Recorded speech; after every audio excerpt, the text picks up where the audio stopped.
What is up, beautiful people? This is going to be a quick one. Don't have a ton of time today, but I wanted to hit a few things. Some big news just happened. Breaking news.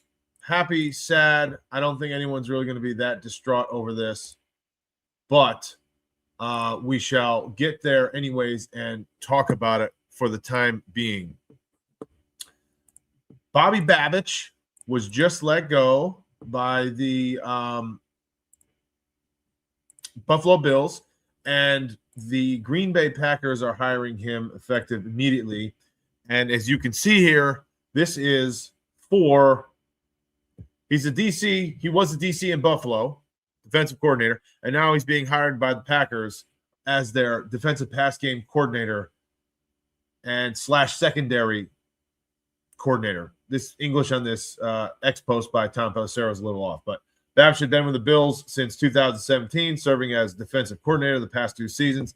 A new hire, a key hire to new defensive coordinator Jonathan Gannon's staff. So Babich is out, and that is very telling because Babich, to most, I don't believe was the answer, especially once McDermott is now out of the picture. McDermott did so much for Babich throughout the last few years. I feel that there was just no way that Babich was going to weather this storm without McDermott around. That's my opinion on the matter. So now that he is gone, McDermott, Babich is now gone also. He obviously stepped down from a defensive coordinator role to a secondary passing game coordinator and secondary coordinator. So just something to keep in mind and pay attention to as we move forward into, the next coming days, because the next question mark now is what is happening for our defensive coordinator role. I felt as soon as Joe Brady was hired that the most important part of this picture here was not actually the offensive coordinator replacing Joe Brady, because Joe Brady's still going to be calling plays as well. But the more important piece was who was going to take over for Bobby Babich as soon as he was let go, now that Sean McDermott is no longer around. So that to me is more important, and that is the biggest question mark as far as I'm concerned, the defensive coordinator. Now, here are our two options. We have this gentleman right here who just got the head coaching job for the Cleveland Browns. That's right. Todd Monken, who was the Ravens offensive coordinator, just got hired as the Cleveland Browns head coach. And what this is telling me is that there might not be very many rainbows and butterflies floating around Jim Schwartz in his mind at the moment, because Jim Schwartz was also one of the leading candidates to get that head coach job. He's currently their defensive coordinator. He wanted that head coaching job. They strung him on and on and on and on. And the only reason that they even kept stringing him on for as long as they did was because every other candidate that they were interviewing kept dropping like flies and saying, no, thanks, no, thanks, no, thanks. I don't want anything to do with this organization. So I'm out of here. Happened multiple times throughout this process of hiring a head coach over the last few weeks. So now Jim Schwartz, I think, is back in play. I think Jim Schwartz is a strong possibility for the Buffalo Bills at the defensive coordinator position. I honestly do. I'm not quite confident enough yet to say that I'm putting my money on Jim Schwartz, but I do think that he just kind of got slapped in the face by the Cleveland Browns, and I don't see a guy with a proven track record and a proven history that is just going to take this in stride and continue to move on as the Cleveland Browns defensive coordinator. That's my take on the whole situation.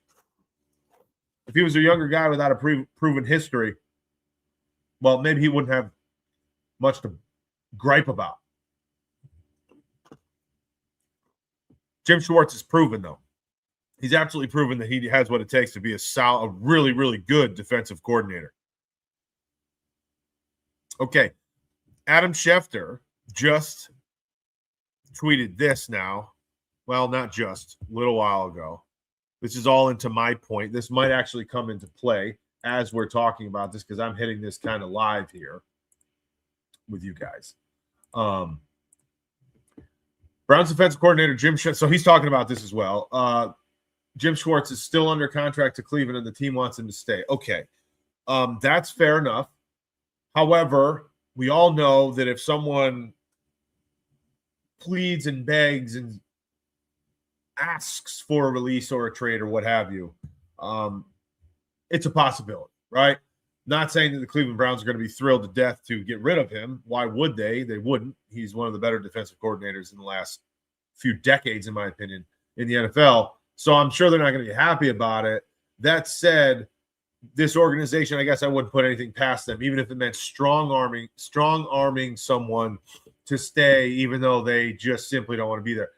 I'm also not saying that Jim Schwartz has come out and said that I do not want to be here. I just don't think that the situation and the BS that they just pulled and kind of drug him through the mud throughout this process just to hire someone else. I just don't see Jim Schwartz being anything other than frustrated and, quite honestly, pissed off about the situation. So I wouldn't doubt if he wants to leave.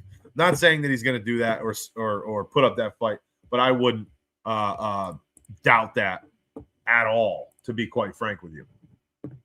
And we also got to talk quickly about Mr. Jim Leonhard. So Jim Leonhard, who is currently the Denver Broncos pass game coordinator, is also getting a lot of attention. The Bills were immediately interested in Jim Leonhard as soon as the season ended, and quite frankly, he became the front runner, so to speak, to take over as defensive coordinator. This is even before Bobby Babich went to Green Bay. But now, since then, which is only 2 days ago, maybe even yesterday, I can't even remember, it's all kind of blending in. Since then, there's been a lot of other interest in Jim Leonhard, most recently right here, which is the Los Angeles Chargers. And that kind of scares me a bit because if I had my way, I posted this on X. I don't know when, but either a few days or a few weeks ago. Again, I can't remember what day it is ever. But I posted that my main goal after the signing of Brady would be to have Jim Schwartz. Actually, this was before Brady was signed. Jim Schwartz was my main goal for a defensive coordinator. I think Jim Schwartz would change the whole culture of that defense, get us moving in the right direction, and instantly as well. But then this came along, and I'm on board with this as well. Jim Leonhard used to play for the Buffalo Bills twice, 2 separate stints there as well. One was very short, and the other one was, I think, a 3 or 4 year period. So the Chargers, however, unfortunately, are also requesting to interview Jim Leonhard, for their vacant defensive coordinator position. Leonhard, and then Rappaport continues on saying that he also has interest from the Bills, which we just talked about, among others. So there's multiple teams that are showing interest in Jim Leonhard. He's done a phenomenal job. The Denver Broncos pass defense is top in the NFL. I think they led the NFL in yards per play, yards per pass given up. It was something silly. Matter of fact, I'm going to double this up and make sure that I tell you guys, or actually I still have it up. No, I don't, but I'm going to get there. Team defense right here. It's not going to take me long. Pass defense. Pass yards per play. Oh, it's got to refresh. It's something silly, and they do lead the NFL, and they did throughout the regular season. So, obviously, a secondary coach, pass game coordinator, has quite a bit to do with that, one would think, right? Yards per play given up through the air. All of 2025. Denver Broncos led the NFL with 4.8. Second 5-1. And the worst team, just to put it into context, was Dallas Cowboys at 7.2. They're at 4.8, the only team under 5. That's insane. The Bills are at 5.3. So it's not as if Jim Leonhard would be coming over to Buffalo as a defensive coordinator with no talent, with nothing to work with. The talent's there, and if some injuries come back to fruition from being on the IR and not 100%, if they come back healthy, then we're talking about Jim Leonhard or Jim Schwartz having quite honestly, a decent amount of talent in that defensive locker room to work with and scheme up together in the right way. I don't know that this would really be an option that either Jim wouldn't want to take. Now, the Los Angeles Chargers, who have showed interest like we just showed you in Jim Leonhard, that would be tough for somebody to want to go the opposite direction, right? I mean, the Chargers are a talented crew out there in Los Angeles as far as their personnel and their roster goes on defense. But the Bills are no slouch. Eddie Oliver comes back. Maxwell Harrison stays healthy. Michael Hoyt, game changer for the game and a half that he played. I know it was very short, but he just came out like a freaking wrecking ball. And if that guy gets healthy, that's another game changer. We pick up, in my opinion, either a linebacker or another safety type player in the draft or via free agency. You're talking about a legitimate team because your young guys also, Deion Walker, rookie interior defensive lineman, played his ass off this year, all rookie team. And I don't know what's going to happen to the linebacking crew. I hate to say it, but I don't even know if Matt Milano stays around. Shaq Thompson, that's going to be hard to re-sign him also. We're going to have to draft a linebacker or two. I think draft one and then get a safety as well, along with some wide receiver help, and we might even have to get an offensive lineman also. But in regards to the topic at hand, the defense has talent. There's no way in my mind that neither one of these gyms would want to take a role here as defensive coordinator because the talent's there. And then obviously you match it with the offense and the quarterback and forget it. You got a real chance. I think you got a better chance than the Chargers. You got a better chance than the Chargers to win a Super Bowl in Buffalo, even with the cap space, in my mind. And one would think, now, how much money? That's obviously going to come into play, I'm sure, also. And the Chargers might be willing to spend some more money than the Pagulas and Brandon Beane. So if that has something to do with it, well, I don't know what to tell you there. Hopefully it won't come down to money, and hopefully we don't get outbid, because either one of these guys I'm going to be extremely happy with. And I was a Schwartz guy. I don't know if I'm even starting to lean to my guy Jim Leonhard. I might be. But you know what? I'll take either one of them at this point. I really will. I'll take either one of them. Anybody else got anything out there? Let me know what you feel the Bills should do or who they should go after more so than the other if it's between the two gyms, which I do believe that it is. Who do you feel the Buffalo Bills should go after as a defensive coordinator, now knowing that Bobby Babich is in Green Bay as their pass game coordinator? Is it Jim Leonhard? Is it Jim Schwartz? Or is it another name? Is it an Anthony Weaver that they interviewed for offensive or head coach, although he might be under contract as well? Can he make that lateral move? Should we even attempt that? I am saying one of these gyms, as we just noted and showed, which I'm going to put this back up again because I think this is well worth paying attention to, and this could certainly come into play, and you don't know what the Browns will do to Jim Schwartz, even in the event that he wants to leave, right? So Adam Schefter is telling us, because it must be others are thinking the same thing that I was thinking as soon as I saw Bobby Babich, or as soon as I saw that the Browns hired a head coach, Jim Schwartz might be pissed. But if he's under contract and he can't make that quote-unquote lateral move according to his contract from DC to DC, maybe there's no option there. And if unless the Browns say, you know what, okay, we'll allow it. I don't know what's going on, but there's got to be some conversations happening in that front office. There's no way at this point in his career, Jim Schwartz is okay with just being steamrolled for that head coaching job. and not have an issue with it. I don't see that being a thing. I have to assume that Jim Schwartz is not happy. I have to. Now, Jim Leonhard, on the other hand, he's in a good spot. He's got a great defense, great football team out there in Denver, but he's a passing game coordinator. So if he's got this much mustard on him this early on in the career of the pass game, why would he not try to take that DC job immediately in the event that it's or an option for him? I think he would. Either place, whether it's Buffalo or Los Angeles or the others that we're being told there's multiple teams showing interest in Jim Leonhard, other than the Bills and the Chargers, who are the two that we know publicly have reached out for interviews and to speak with him. He'd be foolish not to do that for his career, and I think he's going to. One of the two will take him. I mean, like we said, the Denver Broncos literally had you could argue, the best pass defense in football. So he has to have an enormous part in that, does he not? There's no way he doesn't. There's just simply no way he doesn't. In almost every metric, they're top 5 to 10. They're top 10 in every metric, and they're top 5 in just about all of them.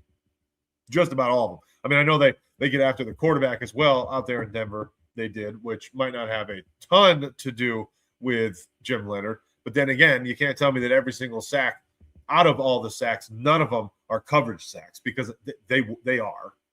With Patrick Surtain, PS2, and Riley Moss, even though he committed multiple pass interferences and penalties this year. And then you got Talanoa Hufanga. I mean, that guy's a freaking animal. He's an alien out in the field. I love the way he plays. I wish Buffalo would go after a safety like that. Speaking of a safety that's somewhat in that category, let me throw out a name to you, Buffalo Bills Mafia. Dillon Thieneman out of Oregon.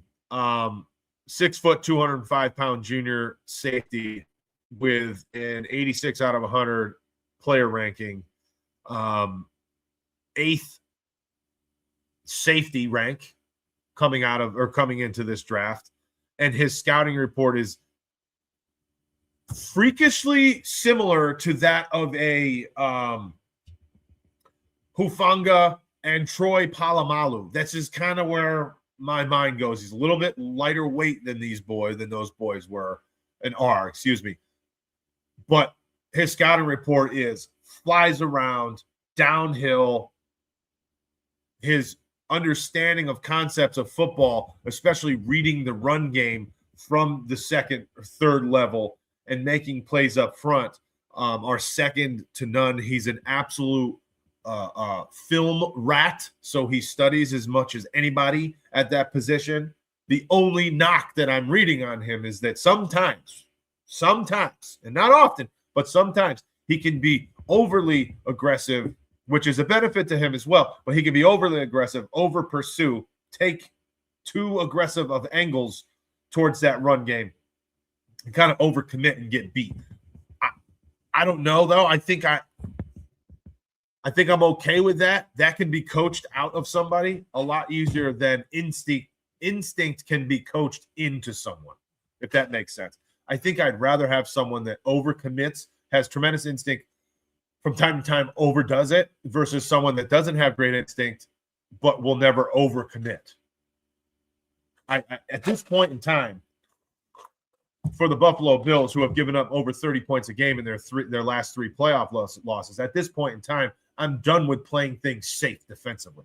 I'm done with giving up 14-yard hook patterns in a soft zone on 3rd and 8 in the playoffs. I'm done with playing to hopefully edge out a win with a field goal. No, I'm ready to pin the ears back, get after the quarterback, knock his ass down, seal a game in the 4th quarter with a couple of lost plays, some negative plays on defense. I'm ready to create a turnover, although they did do it in Jacksonville to seal a game. I'll give them that. That's the first time I've seen it in years and years and years in the playoffs. So I'm done with playing so damn soft and playing conservative. Go win a football game. Play to win the football game. Don't play to not lose. I think that's kind of where my head's at now. If we're making the wholesale changes, which we are, You fire the head coach. You say you're in a playoff proverbial wall. Get aggressive. Go after it. Don't play to not lose a playoff game anymore, Buffalo Bills. Play to win the damn thing. Okay? Play to win the damn thing. That's where my mind's at. And that's why I like a guy like we were just speaking about in Thieneman. Dillon Thieneman, safety out of Oregon. Write it down. Write it down. Nasty. Now, do we need a linebacker? Yes, we do. Do we need two of them? Most likely. We should be okay, decently okay on cornerback, maybe a slot corner guy. Because between Benford and hopefully a healthy Maxwell Harrison, the two outside corners should be decently secure, right? And then Taron Johnson is kind of a question mark in my mind. He was mediocre this year. Mediocre at best. I think we need to lock that up. But Poyer, let's just call it what it is. Poyer doesn't have much time left in him, if any. So you pair up this Thieneman with Cole Bishop. Oh, baby. Actually, let's do this.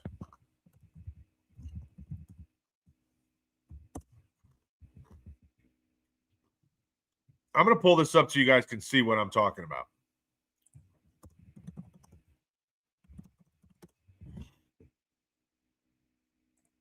Here we go. I'm going to share this one instead. All right. Hopefully you can see this. Yeah, let's get rid of this stupid thing. There we go. Dillon Thieneman. 6 foot 205 out of Oregon. You can see here 86. This is from, Draft Buzz. 86 here. 91. What have the Bills done extremely poorly this year when we got in trouble with big chunk plays given up on defense? Oh, for the love of holiness. Can't get rid of these damn ads. Look at this. Tackling. 91 grade tackling. Okay. Run defense, 79. Coverage, 92. Zone 89 and man press, 92. Projection, mid-second round. Projection, of course, I understand. Player comparison, Daxton Hill, Craig Woodson, Ronald Green from Florida State. I can't get rid of this damn ad. Sorry, boys and girls. I got to get rid of this freaking thing. There we go. It's gone. All right, this is what I wanted to get down to. Rare athletic profile, elite speeds at 207 pounds. Explosive closing burst when breaking on underneath routes and crashing downhill against the run. This is what I was talking about. Now, this is kind of similar to Cole Bishop. So in the event that you want to have like that good cop, bad cop thing, Cole Bishop is better suited, against the run, I feel, and coming downhill than he is running around in coverage. So maybe this kind of goes against, what somebody would want, one like a coverage safety versus a run safety. I don't know. We'll see. But I just like the idea of an absolute game wrecker. Violent tackler with outstanding technique who brings bad intentions, rips through ball carriers with explosive hips. I mean, first of all, they're very good with their adjectives and the way they write this up. But this is pretty legit if you ask me. Now let's go down to the weaknesses because we gotta look at both, right? Whoop, there's the strengths, weaknesses. Here's what I was talking about. Can get too aggressive in run fits, taking himself out of plays by overrunning angles and launching rather than breaking down in space against elusive ball carriers. But occasionally shows minor transition limitations when matched up against elite athletes in man coverage. Okay. Well, you should have your corners, 2 to 3 corners that should be able to lock down the elite guys. There shouldn't be 4 or 5 elite athletes on the field at one time against any said defense, I would think. Sometimes relies too heavily on physical traits, has occasional moments of overconfidence in his instincts, making him susceptible to play action or misdirection with quarterbacks. This is what I was talking about as well. But where is his – here we go. His professional approach and preparation habits already become legendary in Oregon, where coaches marvel at his obsession with improvement. I mean, the modern NFL demands safeties capable of executing various assignments while providing run support without sacrificing coverage ability. Thieneman fits this mold with room to still develop, though he'll still add functional strength to his frame at junior camp. I mean, I love this guy. I think we should really take a look at him. As far as what one of these gyms, either one of these gyms, Leonhard or Schwartz, as far as either one of them are concerned, I think we have the ability for the Buffalo Bills roster to really show and give them something to work with. iPhone John, what's up, baby? How are you, man? The Browns have a really good defense. The Bills need a number one wide receiver. They need better pass rushers and a good safety. Oh, well, here we go. So, Babich. Whew, I thought you meant Bean. I was like, did I miss something? I thought you were talking about Brandon Bean, John. I was like, well, I'm sitting here at this computer. How the hell did I miss that? All right, so a couple things to address. The Browns have a really good defense. Yeah, you're absolutely correct. And Jim Schwartz has a lot to do with it. Now, so does, obviously, Myles Garrett, right? And they have some playmakers, of course. Denzel Ward. They got some legit bodies over there. But Jim Schwartz also schemed together a phenomenal grouping of how to attack these teams when your offense is so bad. Because call it what you want. When one half of the football is nightmarish, it's extremely hard for the other half to also play decently well. I will say, though, because their offense is so bad, some of their defensive numbers, in my opinion, look better than what they could have been or should have been in the event that the offense in Cleveland scored any points at all. You know, but when you're down 10, 15, 20 points almost every week at some point in the game, you're not going to see the full-blown offense that you normally would. So the defense, I think, in Cleveland had a little bit better numbers than what they might have if their offense was even mediocre. But let's not forget, Cleveland had a Pro Bowl quarterback, right, for the latter half of the season in Shedeur Sanders. That's a topic I just made a video on and posted that early. So please, if you want to get into the Pro Bowl and or Hall of Fame of Bill Belichick not making the Hall of Fame conversation, please check out our video, my video on the channel. That's a pre-recorded video. It wasn't a live. I just posted it earlier. I kind of went on a little rant about that, so I don't want to get back into it. Bills need a number one wide receiver. I agree that there's no way that could hurt anything, with the exception of somebody having a big, prima donna-ish attitude, and then the sharing of the football not be so easy. And there's obviously many examples of teams with massive contractual wide receivers that are undoubtedly wide receiver ones that don't make the playoffs, that don't perform, and they don't have good football teams. And then the argument becomes, well, if you're paying a quarterback and two wide receivers, $110 million, well, that's 45% of the whole damn cap, or 40% or whatever it may be this year. How are you gonna get more talent, right? That's the question a lot when it comes into the big time wide receivers. However, look at the Super Bowl teams, right? Look at the Super Bowl teams. Look at the championship, 4 championship teams, with the exception. I mean, obviously JSN is huge, and then you look at in Seattle, and then you look at the Rams with Puka and Devontae Adams.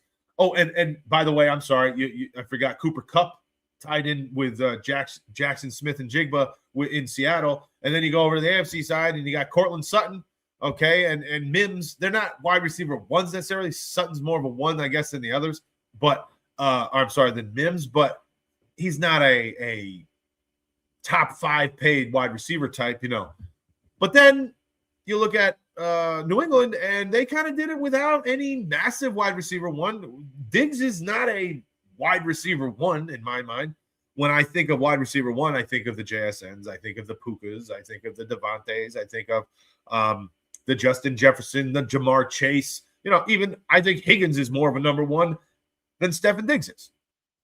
Now, they do have Kayshon Boutte out in New England that had the best QB rating on deep balls thrown to him versus anybody else on the planet this year. The best deep ball catcher at the wide receiver position, well, at any position in football. So, call him a wide receiver one or not, they got that option. Buffalo does not have that guy. That's for damn sure. Because he's not open. Like, I'm just going to call it what it is. On the majority of the balls thrown deep to Booty up these sidelines, on these go patterns or fades or wherever, however he ends up there, corner routes, he's not just 3-4 yards open or behind the defender. They're kind of jump balls, and he just figures out a way to maneuver his body and or manipulate the defender with his eyes or hand placement, foot placement, to where he's the only one that gets a damn hand on the football. He's tremendous at that. The Bills don't have that. For that reason, I'm in with a number one wide receiver. When you have a quarterback confident enough to just throw the ball straight up in the air, and these are not piss missiles either. Drake May does not have a very good arm. He's not a strong-armed, line it in there into small, tight windows. That's not what he does. He's better when he just floats the ball, a lot of air underneath it, and then he lets his guys make a play. Can he lead a receiver and put the ball where the defender can't get it, but the receiver can? Yeah, absolutely. I'm not taking that away from him, but it's pretty apparent if you watch even one game of his that he's much more comfortable just throwing the ball up over the top versus firing things in there in small windows. But if you have receivers where you're confident enough to just let it rip, hey, here you go, Booty, go make a play, babe. That's what he does. And Booty makes the play, and then May goes, oh, shit. Well, I'm not going to throw an interception. Nothing bad is going to come of this. Just keep tossing it downfield. Here you go, Booty. Here you go, Booty. Any better pass rushers? Yes, I do believe that they will probably, the Bills will no longer have Joey Bosa. He's not going to be here next year. He'll want too much money, and quite honestly, he didn't really, for me at least, he didn't do anything this year. He had a couple of good games, and that's about it. I also feel that AJ Epinesa, who's a free agent, is, I would say, questionable to return because I think that man's going to want some money. I like AJ Epinesa for kind of like a depth role type guy, but I don't know that he is going to be worth the money that he probably wants. So I'm looking out for that. I don't know. Now, this gentleman out of Michigan appears to be an option. However, his Shine Ball highlight may have just got him to be drafted a little bit higher than what the Bills would be able to take him at number 26. Derek Moore, 6'3", 260. He's actually 23, so he's kind of old. Best performer of the Super. Yeah, it was the best performer. Wow. All right. So he's being labeled as the best edge rusher. Oh, here it is. Let's show you guys this. This would be great. iPhone John. I mean, I'm down with this. I don't know if this is going to happen. Quite frankly, I don't think that it will, but I'd be really happy. I mean, tell me we don't need this in our lives in Buffalo. Yeah. Just going to run that on a little bit of a replay there for a moment. Look at this. I mean, he knows it's coming. Can't do anything about it. Can do nothing about it. Just see you later. Yeah. I'll take some of that. Right, iPhone John? Give me some of that in Buffalo. The draft, though, I will say, is pretty much edge rusher centric and heavy this year. It's there's a lot of edge guys. There's not a lot of wide receivers. Go figure. Bill's luck. There's just simply not a lot of high talent in the wide receiver talk and in the wide receiver class. So we might need to make a splash in free agency. I think that they actually do make a free agent move, a signing and or trade and draft on top of that. I think they're going to double dip, whatever you want to call it, with the wide receiver thought.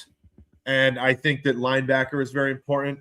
And I wouldn't be surprised if they actually go out and do something for as far as the edge game goes out in the market. If they can't get what they feel to be an immediate force on the edge. Because if Greg Rousseau, Ed Oliver, Deion Walker, and Michael Hoyt, along with one other edge rusher, are all healthy, TJ Sanders, throw him into the mix there as well, of course. I mean, Daquan Jones is obviously out. We saw what he did on Twitter. See ya. That was crazy. So he's not coming back. But if those 6 guys are healthy and remain and stay healthy, we got something pretty legitimate there. Therefore, we're only looking for one extra guy if our guys all stay healthy and stay on the football team. Therefore, linebacking crew, the next level is more important to me than it is that big time push on drafting another 2 or 3 edge guys.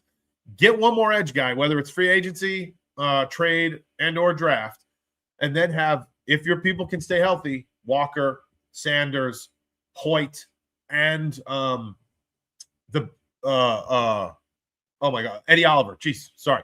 Ed Oliver. And now you're talking, right? And then you have Root, and you got to get a couple other. If you can keep Epinesa, then you got to have another one just for depth and rotational purposes, but not that bad. But if you start to lose out on Shaq Thompson and Matt Milano and you're stuck with only having Terrell Bernard, depending on this new defensive coordinator, what scheme is he going to want to run? Is he going to stay a 4-3 guy or a 4-2?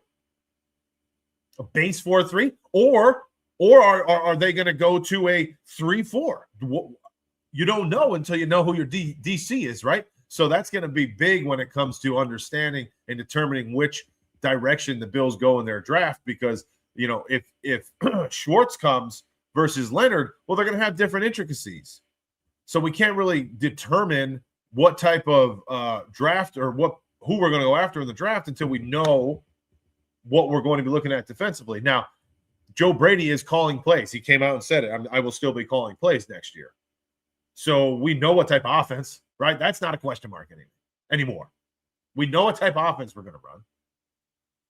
The glaring holes, obviously, are in the upper end of the wide receiver room. And hopefully, like I said earlier, I don't know if that was on this or not, I hope we can retain Ty Johnson. I think he's a big part of this. So that's going to come into play for sure. Now, the only other question mark is the offensive line.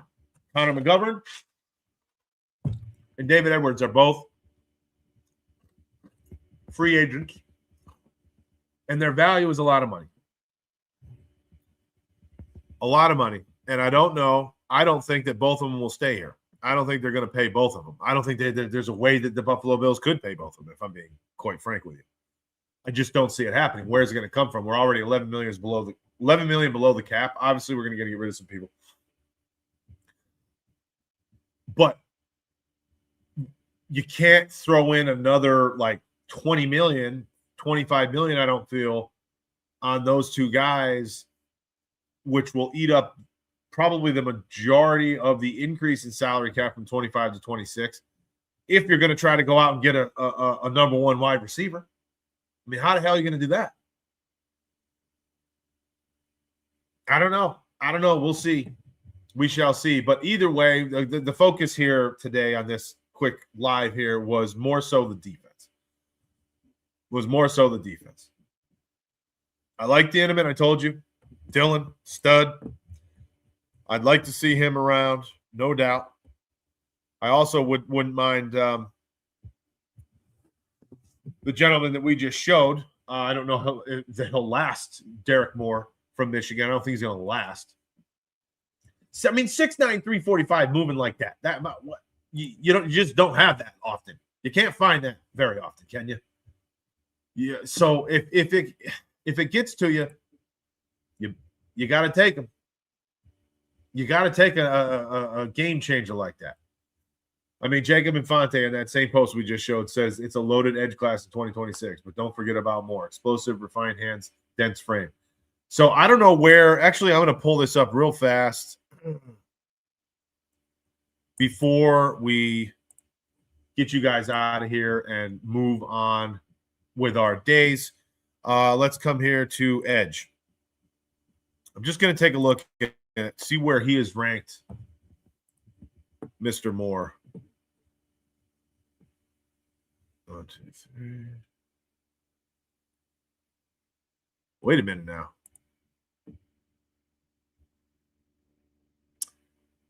Derek Moore is ranked 16th when it comes to edge rushers.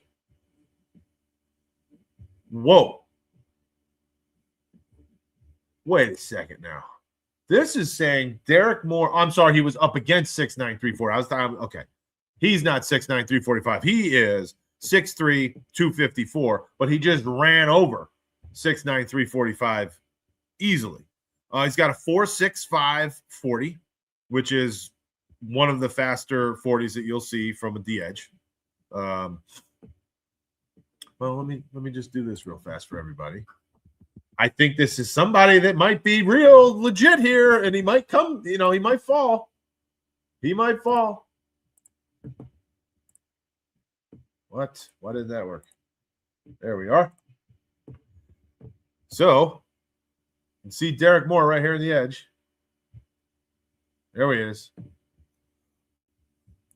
Raw power matched with lightning quickness off the edge defines Moore's game, but technical refinement stands between him and consistency is what I believe that was meant to have said. Senior out of Michigan from Baltimore, 4.65 40, 84.3 ranking. Prospect rank defensive. Okay, I want to see. All right, here we go. Tackling 77, pass rush 95, run defense 77. Okay, so a 95 grade pass rush, projection round third. Okay, so, and they're saying that he's 21, ranked 21st for defensive linemen. And I think it was 19th for edge only. College snaps 1,500, so he's got some experience.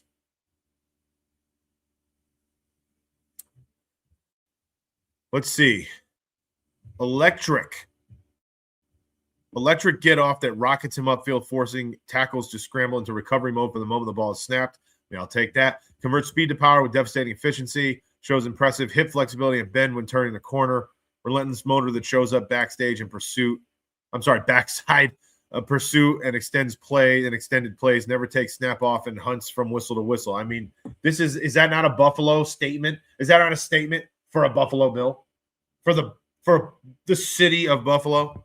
We love those guys. I don't like people that are just going to take plays off.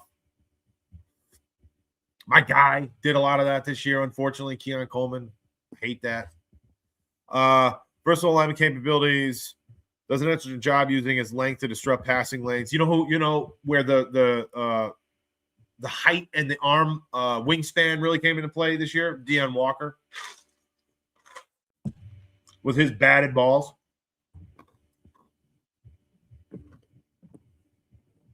And he came up with an interception in the playoffs. That was fantastic. Weaknesses. Pass rush. Sorry, people. Pass rush plan lacks nuance. Okay. Relies to have that physical traits rather than a diverse move set. Okay. So he's just running through people. Won't be so easy in the NFL. Got to come up with a toolbox, so to speak, worth of moves to rush the passer.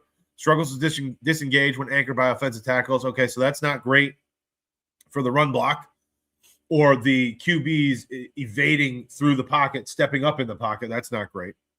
Pad level rises when engaging blockers. Limited array of pass rush moves. Yep.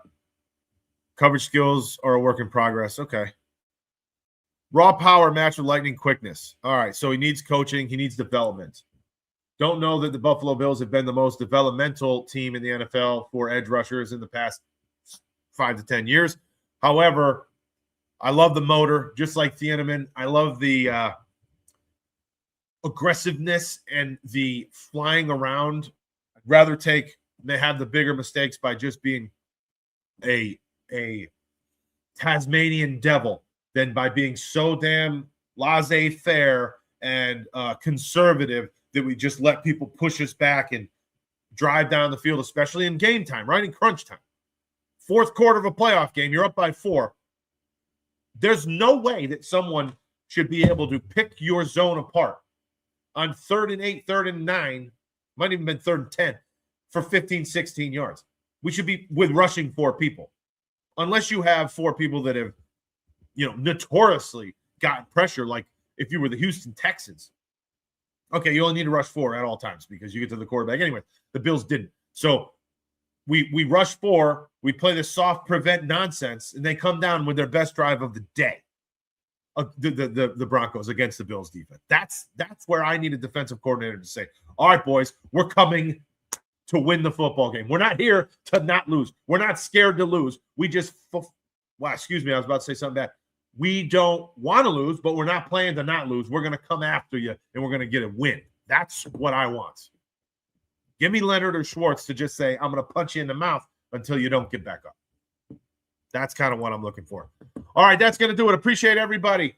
Thank you very much. Subscribe to the channel, please, if you haven't done so already. Follow us on TikTok and Instagram as well. And we'll be putting up shorts and having these videos. And the big news I posted yesterday, we're joining up here shortly with one of the bigger content creator groups online, Buffalo Bills people, NFL people, and we're going to be doing some work with them, making some videos for them, maybe collaborating, doing it together. I'm not really sure exactly how it's going to look, but I'm super excited about that. Hit the bell notification so anytime we do post something, you get an alert there, and I appreciate all of you, really do. Thank you so much. If you have questions, let me know. Comment here, comment there. If we want anything that you want us to get into or any players for the draft and upcoming, we can do a little insight on. By all means, let's get into it. It's the off season, but it's been crazy, and I'm sure it's going to maintain that. Don't freak out. We're going to be okay. Let's find a DC. Give me one of the gyms. I'd be happy with either one of them, and let's play to win, baby. We're not playing to lose anymore. We're not playing to not lose anymore. We're playing to win. Appreciate all of you. Have a great day. We'll talk to you soon. Go Bills. Cold front.